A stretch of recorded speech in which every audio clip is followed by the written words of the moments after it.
선생님, 제가 질문 하나 드려도 되겠습니까? 선생님께서 만일 오늘이라도 이 세상을 떠나신다면 천국에 들어간다는 것을 확신하고 계십니까? 네, 그러시군요. 저도 처음에는 잘 몰랐습니다. 그런데 성경을 통하여 그 사실을 알게 되었습니다.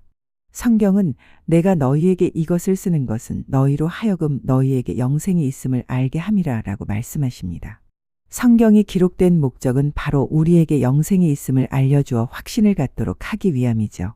어떠세요? 집사님은 만일 오늘이라도 이 세상을 떠나신다면 저처럼 천국에 들어간다는 확신이 있으세요? 권사님도 확신이 있으세요? 저희는 이렇게 영생의 확신을 가지고 기쁘게 살고 있습니다.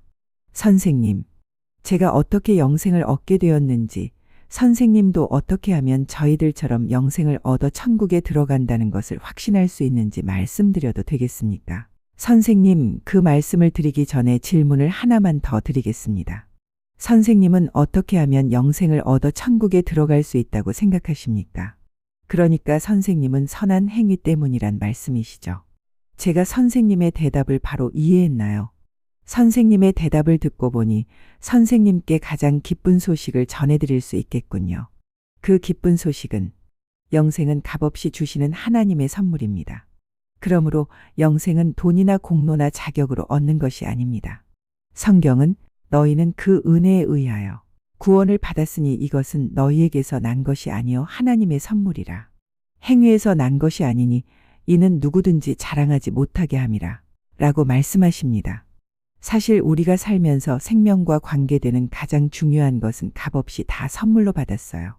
예를 들면 밝은 햇빛, 공기, 물 등은 값없이 다 선물로 거저 받았습니다. 이와 같이 영생도 하나님이 우리에게 값없이 다 선물로 주신다는 것입니다. 그렇다면 하나님은 영생을 왜 선물로 주셔야만 할까요? 이것은 성경이 인간에 관하여 하신 말씀을 잘 이해할 때에 좀 더 분명히 알 수 있습니다. 인간은 죄인입니다.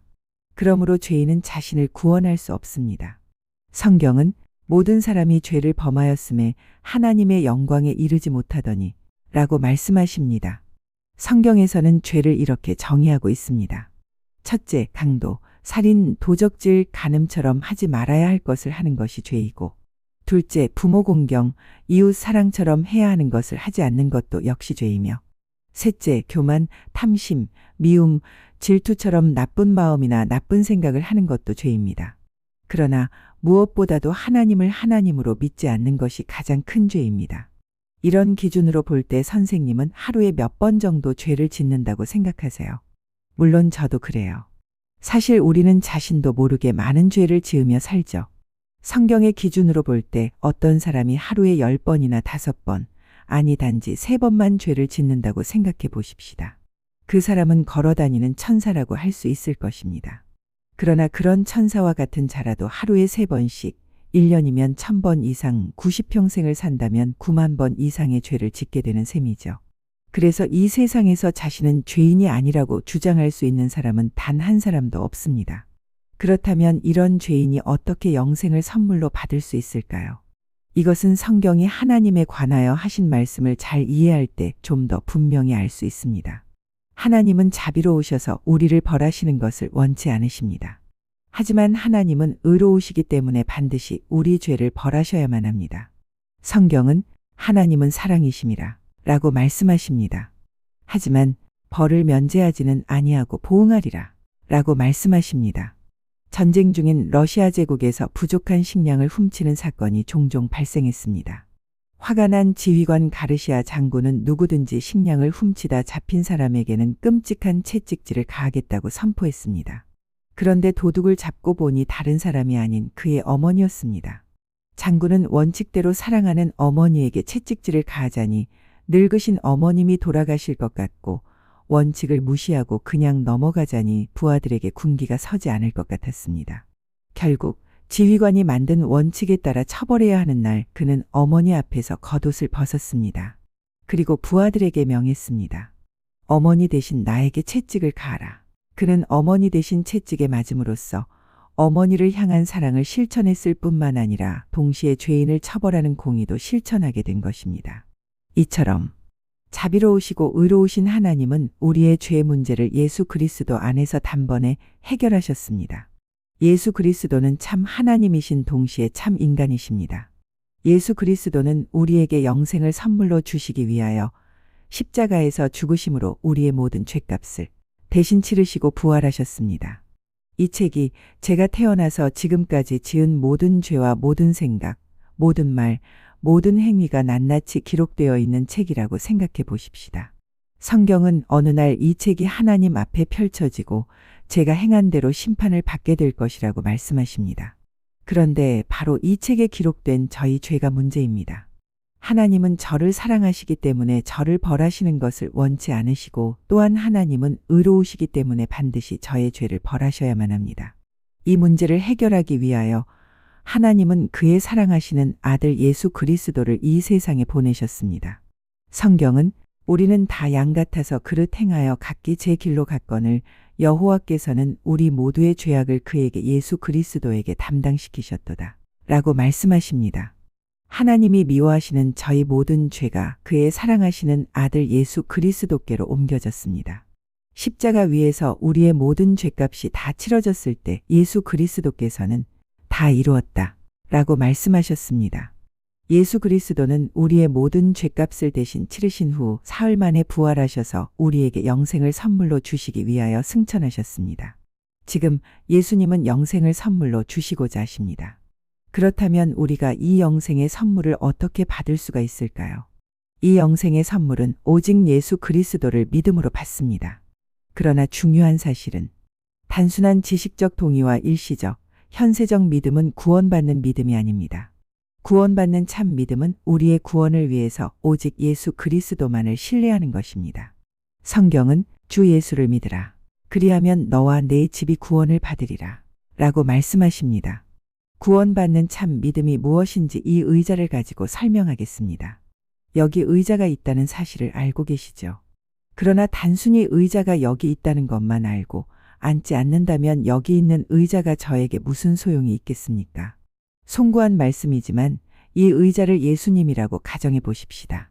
의자가 편하게 해줄 것을 알면서도 의자 옆에 서 있기만 하듯이 예수 그리스도가 구원자란 사실을 머리로만 알고 예수 그리스도를 신뢰하지 않는다면 그 믿음은 단순히 지식적인 동의에 불과하므로 우리 자신을 구원하는 믿음이 아닙니다. 또한 예수 그리스도를 건강 문제, 재정 문제, 자녀 문제 등 일시적이고 현세적인 문제들만 해결할 분으로 알고 각종 문제들은 예수 그리스도께 부탁드리면서도 자신은 여전히 예수 그리스도를 신뢰하지 않는다면 그 믿음은 일시적, 현세적 문제만을 해결하려는 믿음으로 우리 자신을 구원하는 믿음이 아닙니다. 성경이 가르치는 구원받는 참 믿음은 자신의 모든 문제를 가지고 이처럼 자기 자신이 예수님을 온전히 신뢰하는 것을 말합니다.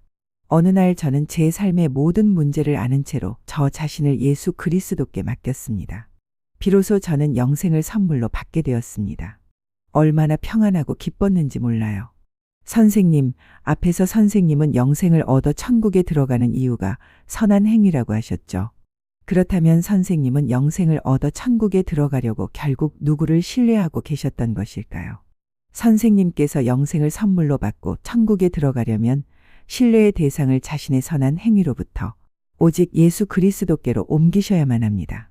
지금까지 제가 성경의 핵심 내용을 요약해서 말씀드렸습니다. 선생님, 이해가 되십니까? 지금 이 시간 온 우주 만물을 창조하신 하나님께서 선생님께 사랑하는 딸아, 내가 너에게 이 영생의 선물을 주려고 하는데 받겠느냐?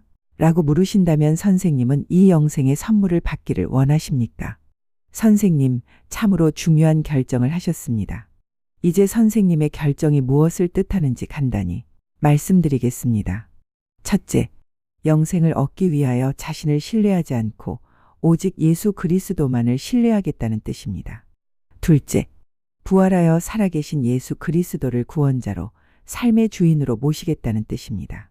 셋째, 자신이 지었던 죄를 회개하고 삶의 방향을 하나님께로 돌리겠다는 뜻입니다. 그렇게 하기를 원하십니까? 선생님, 하나님께서는 우리의 기도에 귀를 기울여 들어주십니다. 저를 따라서 하나님께 한마디씩 기도해 주세요. 하나님 아버지, 지금까지 저는 제 자신을 믿고 살아온 죄인입니다. 저의 죄를 회개하오니 용서해 주십시오. 예수님이 저희 죄 때문에 십자가에서 죽으시고 부활하신 것을 믿습니다. 지금 이 시간 제 마음의 문을 엽니다.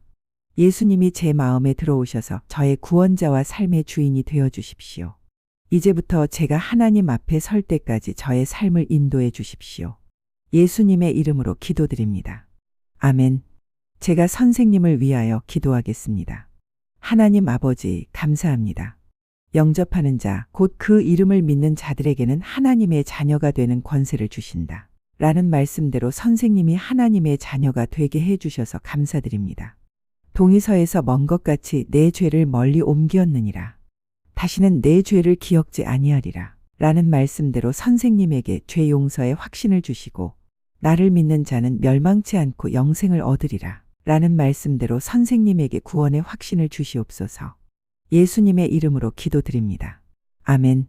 이제 선생님이 지금 기도하신 일이 무엇을 뜻하는지 예수 그리스도께서 하신 말씀을 읽어주시면 좋겠습니다. 여기를 읽어주시겠어요? 예수 그리스도를 믿는 자는 무엇을 가졌다고 했나요? 영생을 가질 것이라고 했나요? 아니면 이미 가졌다고 했나요? 여기 너희에게와 예수 그리스도를 믿는 자의 선생님의 이름을 넣어서 읽어주시겠어요? 이 말씀에 근거해서 한 번 더 질문을 드리겠습니다. 선생님, 이 말씀에 근거해서 선생님은 영생을 얻었기에 만일 오늘이라도 이 세상을 떠나신다면 천국에 들어간다는 것을 확신하시는지요? 선생님, 이 말씀에 근거해서 선생님은 천국에 들어갈 수 있는 이유가 무엇이라고 생각하십니까?